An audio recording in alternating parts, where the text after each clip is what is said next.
I'm sorry that you had injuries and whatever happened to you, but how did it end up on me? I don't get that. If you had something that was terrible going, it seems like you should have sued somebody or whatever. Taylor, you can talk to me.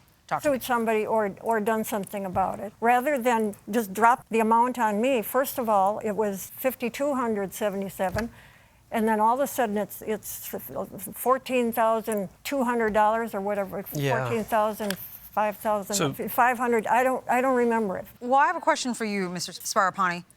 How often are you driving on this road? Every day? Every day. So you were aware of these graded, whatever you'd call these, dips? I've never had a reason to pull over there, so I never realized just how deep they were. Do you think it was safe given your condition? And we don't need to get into it, but is it safe for you to be on the road? I'm not on the road these days. Like I said, I've driven twice since my last... No, on that day, though, were you... Yes. It was safe for you to drive? Mm-hmm.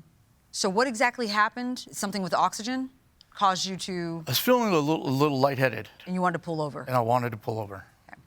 Right. Yeah, I appreciate you also asking about the damage to her home. They make it sound like I go in there and I damage things. Okay.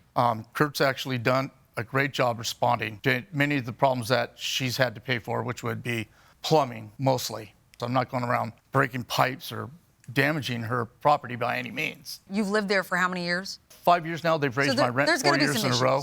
Right? There's going to be some issues with someone who's lived there as long as he has. The communities was built in the 70s. You know, you compare it to a new modern building, you're going to have more plumbing expenses, things like that. Yeah. If I may? Yeah, please continue. He alluded to me like disappearing. I've lived in California and raised my kids for 40 some odd years now. My dad did live in Arizona. That's why the plates were like that. I have now inherited that house, my sisters and I, and decided to keep that registration in that state. I don't know where he thinks I'm going to go. I worked for the same company for 40 years. I'm not hiding anywhere. Okay. You know, the consideration I put into making the decision that he may be a flight risk was just me looking at the cards on the table and making an assumption, and that's just the way we played it. All things said, they've actually been really good to me. They seem like really good people. No, they are. You seem like a really good person as well. I am. It's just an unfortunate situation that we're just going to have to iron out. But if my colleagues have any more questions, Kirk, you work for the rental agency that rents her property. I'm the broker. You're the broker. It's my firm. Okay. You don't represent the homeowners association. Right, but I maintain a really good, let's say course. 75% of my business is in this one community. I maintain a really good rapport with the HOA. And, did anybody challenge her liability for this? I did. You did? I actually really engaged her insurance company because there are some clauses in there that say they insure anything that the HOA would require. But his lease requires him to carry liability insurance. I did see that. You see that? Yes. If her homeowners is not going to pay for the hydrant, what makes them think renter's insurance is going to pay for the hydrant? On that issue, were you required to have insurance for negligent behavior of your tenants? When I read the policy from a critical angle, I saw space in there to where they should have covered it. So why isn't it covered? They refused it because it was an automotive accident. That was But their did you response. see that in your insurance policy? That vehicular accidents are excluded from coverage. I went after her insurance policy quite hard.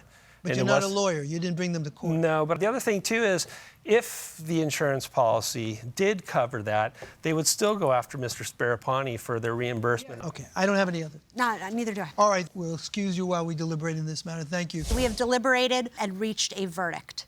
We were left with some questions and, frankly, concerns. We don't really quite understand why insurance wouldn't cover this, but at the end of the day, we really don't think that matters. The lease makes very clear that if you are subject to fines or penalties from your HOA, they're the responsibility of the tenant during the time of his tenancy.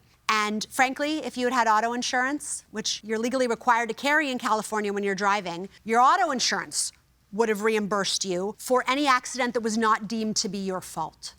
As between the two of you, regardless of the reason for this car accident, it falls to you, sir, to bear the burden more than it falls to Ms. Taylor-Gahn.